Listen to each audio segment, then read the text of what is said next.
Ask the Mayor. Your chance to ask the Mayor of Weymouth, Bob Hedlund, questions about the town and or anything else that you have concerns about. Ask the Mayor is pre-recorded. And now, Ask the Mayor with Bob Hedlund. Hey, welcome back, everybody. It's good to be back for another episode of Ask the Mayor. I'm Jim Melody, your citizen advocate, inquisitor, along, as always, with the mayor of the town of Weymouth, Robert Hedlund. Bob, how are you this afternoon? Great, Jim. Spring has sprung. It has. We're on our way to better weather, and we've got so many questions to ask, Bob. It's lightning round time right out of the gate. Are you ready, sir? Here's so that the fountain of questions has sprung too. No small coincidence. I'm sure lots going on in the town as always, most of it very positive. So we will put you to the test, Robert. Are you ready for the ready. lightning round? Wait a minute, this isn't like that. Oh, this is a lightning round? Well, this isn't like that operation, that college scandal thing. You have not seen these in advance, right? I have not. Okay, excellent. I did hear you and Mary talking about a couple of them though, as I was finishing up at my desk. Mary, my substitute. Capable, more than capable. All right, Robert, here we go. We're going to start off with it looks like a new questionnaire. I presume it's a Mr. Irving Merstein has written in. Mayor, what will the cost per taxpayer for the school's $100 million Chapman tax override cost per year, and for how many years? Well, this number has been out there, and I think does Irving, who is a prolific letter writer to the Patriot Ledger, and I know that in my days in the legislature, Irving actually used to write a lot to the State House proposing legislative initiative ideas. He's a thoughtful guy. Excellent. So his question has to do with just what are the numbers? Yeah, I think he's just wondering how much it's going to cost each household and for how long will it cost. So what will the cost per taxpayer be? I can't say what each household will pay, but based on an average assessment here in Weymouth, which the current assessment is $380, roughly, $380,000 is the average assessed home value in town. It's a $247 projection at the moment. $247, so essentially $20 a month. So that's an annual. Yeah, I'm glad you use that. I hate that cup of coffee analogy, by the way. Okay. 67 cents a day or something. I forget the number per day, but they said less than a McDonald's coffee. They use McDonald's as opposed to Dunkin' Donuts. But wait a minute, how many Big Macs a week would that be for me? All right, back to you. I thought you were a Burger King guy. I'm actually, as we like to toss around the humorous jokes, I am not a fast food guy on any level. But Phillips Candy House, watch out. So just to further clarify that point, that's the number we have now, which is a conservative number. That's based on the $163,000 project cost. That's a split of, we're expecting currently now. Wait, 163 million. What did I say? I think 1,000. Okay. Oh, I'm sorry. I wish it was 1,000. Such a deal. 163 million. 54 million from the state currently is the projection. That will only go up. It can't go down. And we are in discussions with MSBA now, and they're giving us different credits for our maintenance plan moving forward, things like that. So we don't have a final number, but that's the bottom and most conservative number we will get from the state. We will use $10 million from our existing tax levy, meaning from existing revenues that support our debt service line items. And 98 currently we project would be bonded, which is why the need for the debt exclusion. We'll have a final number sometime in April from the state. Again, it will not go below the 54 million reimbursement, so that could improve. We're hopeful that it will, and I think it will, based on the discussions we had as recently as last week with the state. So those are the current numbers. If you want to see specifically your number, we have been in efforts to be as transparent as possible. Put a link up on the town web page that will tell you specifically based on your address, what your impact will be from the debt exclusion number. So you can go to newchapman.org. There's a link there. There's links on other locations. But you can go to newchapman.org, and we have the calculator. Just simply put your address in. It will tell you the specific number. So you can get... And that's based on today's projections. Again, that number could go down. I think it could go down. Anybody who's ever been involved in a construction project knows there's also the potential that the costs increase over the course of the job as well. Is that, relative to the developer? Are they locked into the price once you guys negotiate a cost, or? They're locked into bid numbers, yeah. Okay, so they have to honor that. No, that number's not going to go up. The numbers we're using are extremely built in a conservative, on a very conservative angle. So the other part of Irving's question was, for how long will these assessments go on? So it depends on the interest rate. So it's going to be a 20-year bond or a 25-year bond, depending upon what interest rate we can negotiate with the bond houses. We're hoping it's 20. And again, that will depend on what the interest rate is. If we get a favorable interest rate like we have gotten on our other capital projects, which we are paying for under our existing tax levy. We have not increased. There's a big misnomer. People look at the projects that have gone on around town and think that we're Borrowing money, maybe. impacting them more. Our borrowing costs have not gone up. We've managed our capital projects and our debt service different than has been done in the past here. And we've gotten more favorable terms, more favorable interest rates. We've scheduled things differently. And we had some debt fall off the books that allowed us to have that additional capacity to do the fields, to do the library, to increase spending on road repairs above and beyond what the state provides us through our capital program here. So again, if we can get a favorable interest rate like we have negotiated right now, it could be the 20 years. But we can't predict what interest rates are by the time we have our final financing package ready from the state and after the vote, et cetera, et cetera, et cetera. Right. So, we don't have a crystal ball to say what the markets are going to be for interest rates at the time when we're ready to go to market. But if the interest rates stay somewhat consistent as to what they are now, we're shooting for the 20-year. Bob, I remember the last time that the town had a vote on an override like this. There was a sum of money that was going to be. Time out. The town has never had a vote, an override like this. This is the first debt exclusion override request in the history of the town of Weymouth. So what was that last override for? That was an operational override. So that's what I was going to say. It seemed like the money was going to be spent a little bit here, a little bit there. Will all this money be dedicated But that last override is built into your operating budget. It's a permanent increase in the tax levy. Okay. This is a temporary increase to pay for a specific project. And all the money goes specifically to that When project? the bond is paid off, if it's either the 20-year or the 25, Right. It falls off, it's gone, that increase is gone. There you have it. So when is this referendum? When will we get a chance to vote on this? The council set a date of April 30th. So it'll be a special election? Correct. Excellent. And that's the singular issue on that Yes. day we'll be voting on? Yep. All right, so that's big doings. Well, there's two questions on the ballot that day. One is this, and then there's a second question on the ballot that day. It was a non-binding referendum question that's in conjunction. Do you prefer Mary Heinrichs or Jim Melody as co-host of Ask the Manager? I thought you were going to say, are we considering naming it the Melody School or the... Right, next question. Good luck, Mary, by the way. Short straw wins. All right, this one, Bob. Actually, time out, special insertion from the mayor, the inquisitor. Bob, you know a common conversation that There you are and I no had. timeouts and lightning rounds. I'm up and down Union Street all the time. I lost an axle and a kid over the course of the last 6 months with all the construction that's going on there. Will that road... What kind of car do you have? I've got a pickup truck that used to have 2 axles. Now I'm down to 1. I understand this. It's been perpetual work on that. A lot of cars don't have axles anymore, so I was going to test you to see what you had. Ladies and gentlemen, Hedlund Motors in the house. When all that work is done, whatever that, I don't know if you can speak to the completion date on the work that's being done there, will that road then, at the end of the day, be paved curb to curb? Or we're going to just keep dealing with these patchworks? So real quick on this one, it's part of the Route 18 project, believe it or not, because of the pipeline, the main pipeline that runs down to Abington being relocated. There's really not a lot of benefit to Weymouth in this. This is a gas company job mandated by the state. I know you've said that before, yeah. And we go through this all the time in negotiating with the gas company in terms of what the repair job is going to look like.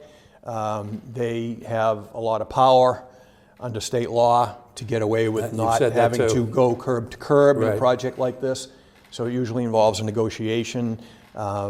Despite the negative things people want to say about the gas company, I will say that they have been very reasonable to the town of Weymouth. They do have some staff involved in their decision on their end of the table.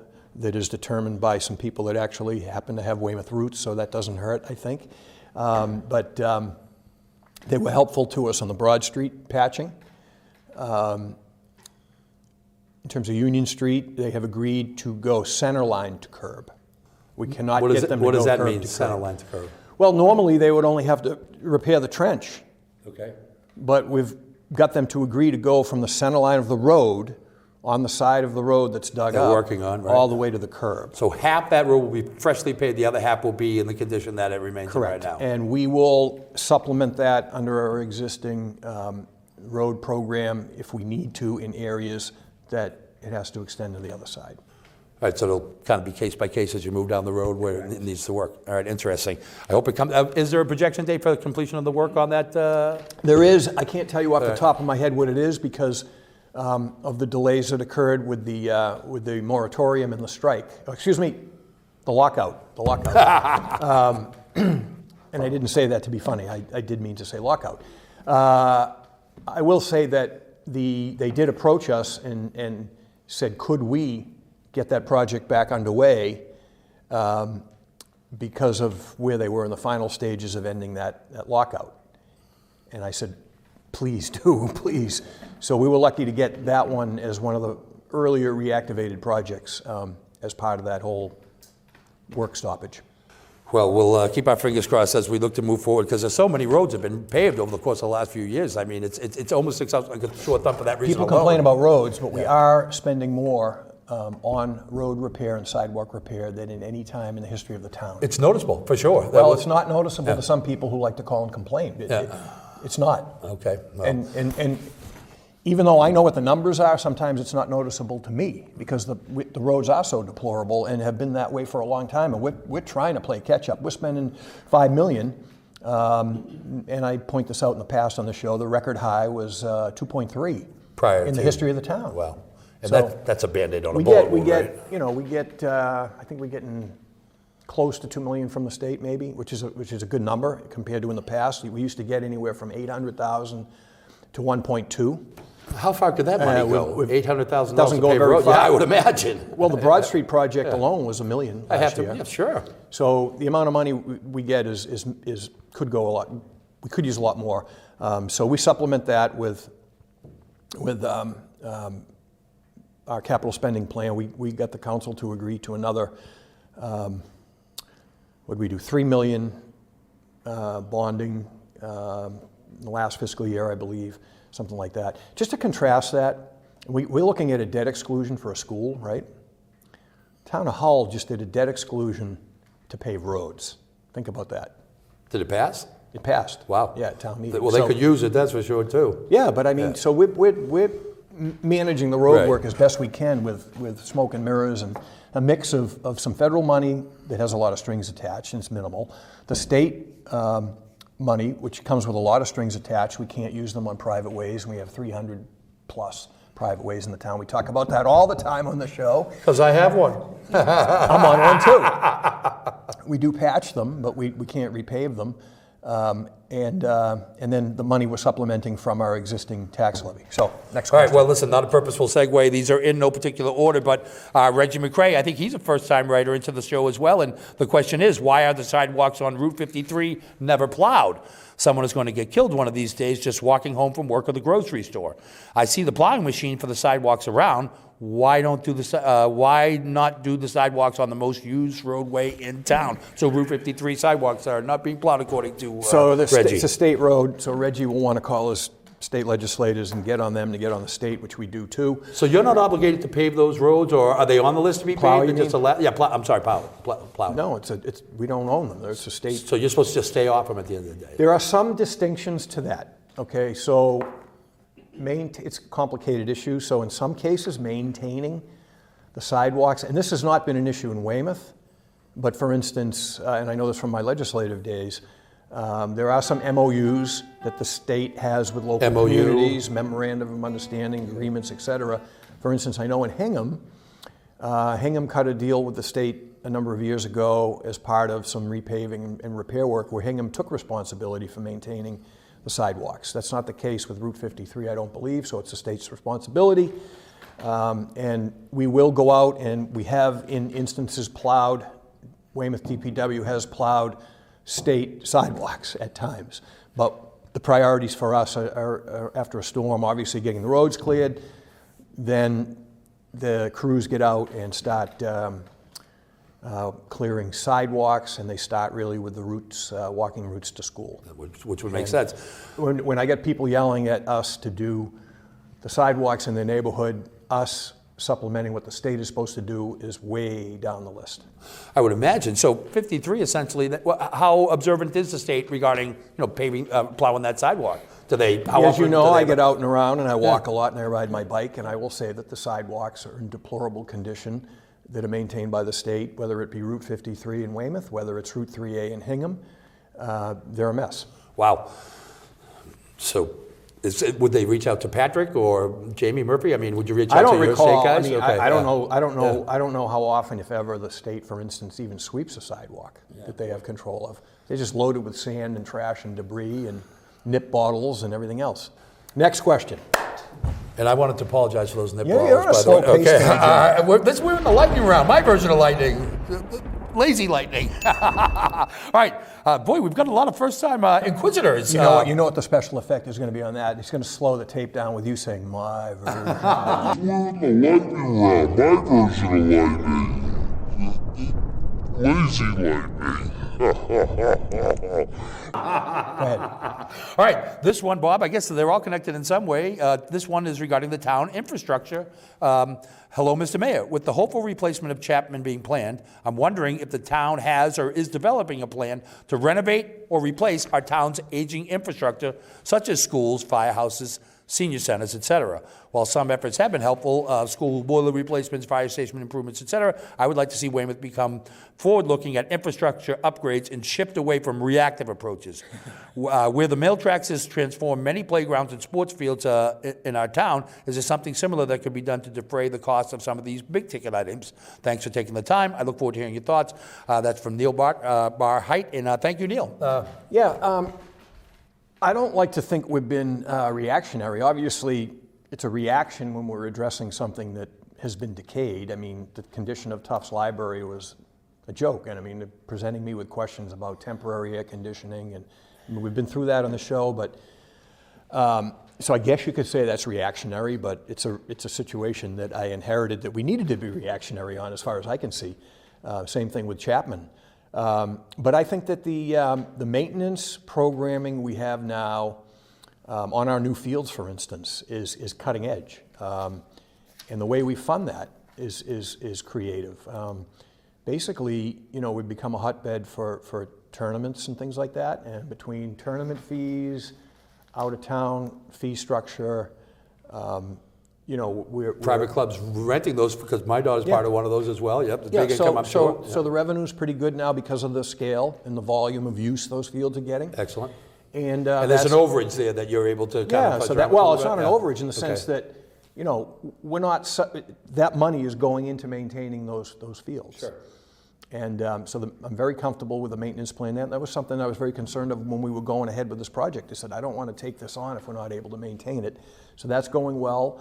And I think that the job, and this isn't a reactionary thing, and I think the town gets a bad rap because of Chapman, which was a unique situation, but if you look at how the town is performing and has performed, even under previous administrations, I'm very comfortable with the way that, there's exceptions to this, obviously, but generally speaking, if you contrast the way that Weymouth, and I have familiarity with some other towns on the South Shore, obviously, I think Weymouth has done, with what we have to work with, a better job of maintaining our school facilities than other towns around us. The existing facilities. Who replace schools left and right, and then don't have a maintenance plan. And we've done well. If you look at the age of our buildings compared to the condition and contrast it with other towns, they've done pretty well. And I think the improvements that we have made since I've been here in coordinating maintenance functions between the town side and the school side, which in the past, there could have been better coordination. I think we've improved upon that. So if you look at our town capital spending plan, the needs list that's put together every year, there's a lot of catching up to do from things in the past that he accurately points out. He mentions boilers, for instance. But I think the way we're going about this is more from a planning standpoint, less reactionary standpoint, as he mentions. But it's difficult to be fantastically proactive in lieu of the revenue involved and so on and so forth right now. Sometimes, sure, that's that hamstrings us, but I think we've demonstrated that being creative and going after the grants that we have secured, which we have been incredibly successful with, and we could go on a litany of those, but between the grants, between how we manage our capital spending plan, we've been able to get a lot done in 3 years. If you look at fields, libraries, the parks, town squares, the grants we've gotten for projects like Osprey Overlook Park, King Oak Hill at the Emery Estate, and the road work. So we've, I think, been a lot less reactionary than we have been in the past. I think we've been proactive. The anecdotal evidence is all over town, that's for sure. Okay, hey, we next want to question. remind everybody to keep the questions coming into AskMayorBob@gmail.com. Please send us these great questions to AskMayorBob@gmail.com. I do have 9 minutes left, and you've only gotten through 3 questions. That's not fair to say. We've a total of 5. We had some handwritten down there, my friend. And aside from that, I can't leave Neil Barheit's question Let's go. without reminding everyone that he sent his question from the soft sandy beaches of North Weymouth. I'm sure Neil would want us to include that in there. All right, this is from our #1 inquisitor, Ed Hartnett. Ed, hello, Mayor Hedlund and Jim. I gotta get out of this place, Melody. The animals. I heard that each house. Oh boy. Well, it's a stitch in time. I heard that each household will have an additional $272 household to pay for the new Chapman Middle School. Will there be a sliding scale for households that can't afford the increase? I still have many questions about the new school. I'm 100% in favor of it. I still have questions that I would like to submit to the proper entity. Can you tell me where I can go for that? And finally, I know that the construction of Weymouth High School was not under your watch. Can you tell me what process was followed then and the differences taking in building the new Chapman? Are there archives available to me to see what the high school building process was? And Mary, thank you very much for making this in the large type because it's spared me putting on these glasses. We covered the average, cost. yep. Sliding scale, obviously, no. This is based on the assessment, but we do have the Well, who that can't afford the increase is his question. So there is a sliding scale based on the value of your home, but correct. what if No, you can't no, afford no, the no, increase? No, but the senior exemptions that I think you're going to do a piece on coming up soon. We've covered that also. And you're going to do a little informational piece at some point on that, I So think. there'll be a consideration for the seniors, it sounds Well, there's like? a couple of programs, senior abatements that we are looking to expand upon. Great. That are allowed under state law. Yep. If he's got questions about the entity, where would he go for information about that? I don't know about archives. I'm sure we've got something. But there was one there. Well, this was the archives. and Construction, this is- not under your watch, no, because I was just born the year it was built, I believe.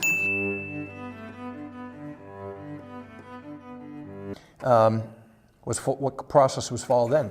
So the process that was followed then, we had a town form of government, and they put a building committee together. Same way, for more of a recent example, and it's not on that scale, but if you remember, I think the last major capital project done under our town form of government was maybe the police station and a couple of the fire stations. But the police station's a good example of this. They had a building committee, and they had, a retired state trooper who maybe chaired it or was on it.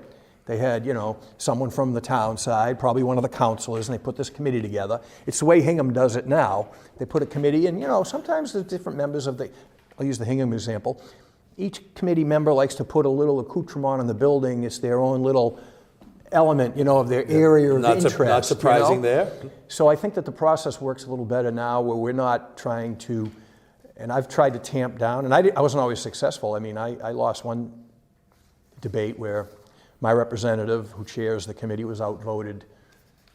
How many members we got on school building again? 11? I forgot. More. 14. So my guy was outvoted 12-1 on a design element in the school. We wanted something kind of on the lower end. It was one issue that came up, but sometimes when you have these building committees, they can run amok. I saw them run amok in Hingham a couple of times. So it was that building committee that somehow bought into this design at the time that they thought was going to be novel and was award-winning, and maybe wasn't the best design for New England winters and, cutting-edge technology looking ahead 20, 30 years. It probably wasn't, but, I can't second-guess something that I wasn't around for. And You know. All right. Well, if, any other thoughts on that matter? Because we are No. getting to the conclusion. No, This let's get to episode just a has couple been more going real questions. fast. Bob, we are in the tail end of this episode, but this is certainly a question that has been in the news or relevant to it. Bob, this is from Ken DeMona. When is someone, police, Board of Health, or a state investigator going to start getting serious about the body workers' massage establishments in this town? There are many, not all, establishments that provide sexual services for men.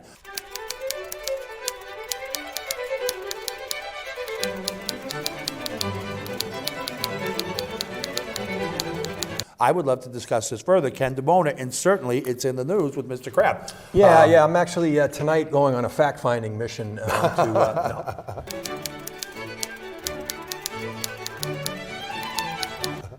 No. So get serious. So it's interesting.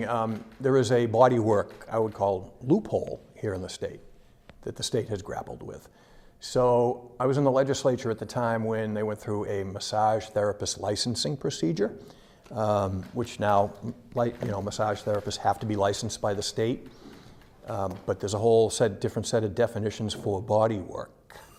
So it's two different words. Massage and body work are two different things according to the law. Yeah. Okay. And that debate's happening on Beacon Hill right now. So I know Mary had seen the question and handed me this and inquired before the show, and this is what she got from downstairs. This is the town Board of Health Regulation Number 3, Body Works Regulation. What was the caller's questioner's name? It was Ken DeBona, and the question is, when is someone going to start getting serious about the Ken- body workers massage? So Ken, So they're really two different things. The body workers and the massage thing are two different things. And this is the town regs on body work, Alone. and it's 11 pages Holy smokes. Of With- legalese, probably. with 18 sections. So the town Now, has... is that massage or body workers that you're holding I just in said your hand? it twice, Oh, body work. Oh, sorry, And I'm not talking about when you smash your car up. Right. So there's a giant loophole with the state, but the town obviously has taken steps to be proactive to govern these. So we have some enforcement provisions, and I can send this to him if he wants it right back to us, and we'll get it to him. The problem is, these are Board of Health regs. We don't have state statutes that really give kind of criminal teeth on top of what we can do simply from a licensing standpoint. And I'll just give you one anecdote that occurred in a bordering community. I was told directly by the chief law enforcement officer of the county. There were rumors about a particular place in a neighboring community, and they said, Quincy. they sent, actually wasn't. It wasn't Quincy, but I mean, they're everywhere. Yeah. And they sent an undercover police officer in because they heard rumors about the place. And they decided they couldn't prosecute because the undercover officer, quote unquote, went too far, which was told. Now, I don't know what that meant. I didn't want to know what it meant, but In for a penny, in for a pound. But there's plenty of instances where these places have been busted. There was a chain that had a presence on the South Shore, I know, that got busted. I think they caught them in Boston doing some stuff. But it's definitely a loophole at the state level for the Oh, the national level, enforcement from a arguably. criminal statute standpoint. Yeah, sure. It's top of mind with everybody. Needless to say, so it's a work in progress. It sounds like. It is, and obviously all of this publicity has probably turned a little more of attention because we got the question about being proactive or reactive. I'll tell you, Beacon Hill is usually reactive. Yeah. It takes something in the news to get the legislature to get off the dime and actually do something. So this might prompt that. But in lieu of Kraft's experience, And by anybody the way, who goes by the anywhere way- near one of those by things the way, would be by the way, crazy. I get a kick out of the landing. All right, when one of the projects was announced down there, people are squawking, right? Oh, this is awful for the landing. Well, we're doing things that were approved in 2008 when the overlay was created, right? You get some new activity, redevelopment, people investing money in the landing. And I took a walk one night, and from the Quincy-Braintree line on Quincy Ave to Upper Landing at Broad Street, between the Quincy line, Braintree, and Weymouth, I counted 8 bodywork locations and nail salons in that 1 mile, 2 mile stretch. Well, nail salons is a different category. You mean No, they're combo? but what I'm saying is if you want a neighborhood that the only new tenants you ever get are massage parlors, body work, spa, and nail salons, right? Is that what you really want in Weymouth Landing? Negative. And you complain that we have people investing 40 million. I'm not talking the Katzen project. I have my issues with that in Braintree, but you look at Grata, you look at Delagus, and people investing 40 million, 50 million in the Landing, bringing in that stuff. And you complain about that when the existing magnet for that neighborhood is nail salons and body work places. And by the way, you got to walk to see them because some of them are like on a second floor up in a walk-in, and they're hidden until you get out of your car. Well, listen. And by the way, that was not my fact-finding mission. That was a leisurely walk through the neighborhood I took. Well, it's a clumsy conversation. There's no two ways about it, and it's a head scratcher on a lot of levels too. I bet we're going to be revisiting this question at some point down the line. Have you ever been in one of those places? I have. If they're on the second floor, I'm out. I have not. Do I have not. time for an anecdote? One guy said, "Do I know went in one in Braintree?" No. Listen, he went in one in Braintree for a massage, right? And Legitimate massage. He said, when they took me in a room, it said body work, but he goes, when they took me in a room and there was no massage table and it was a mattress on the floor, I thought something was up. And then he turned on the black light and ran. All right, listen, I think we're going to have to wrap On up that this. note. I think we're going to have to wrap up this episode of Ask the Mayor. We want to remind everybody, as always, to keep the questions coming into askmayorbob@gmail.com. We, as always, are very grateful for you tuning in and the questions that come our way. Bob, any final thoughts here as we move After forward? that last question, no. And we want to remind everybody to stay tuned for the banana splits. La la la la la la la. If you have a question, please email the mayor at askmayorbob@gmail.com. That's askmayorbob@gmail.com. Maybe your question will be answered on the next episode of Ask the Mayor. 4 bananas make a bunch and so do many more.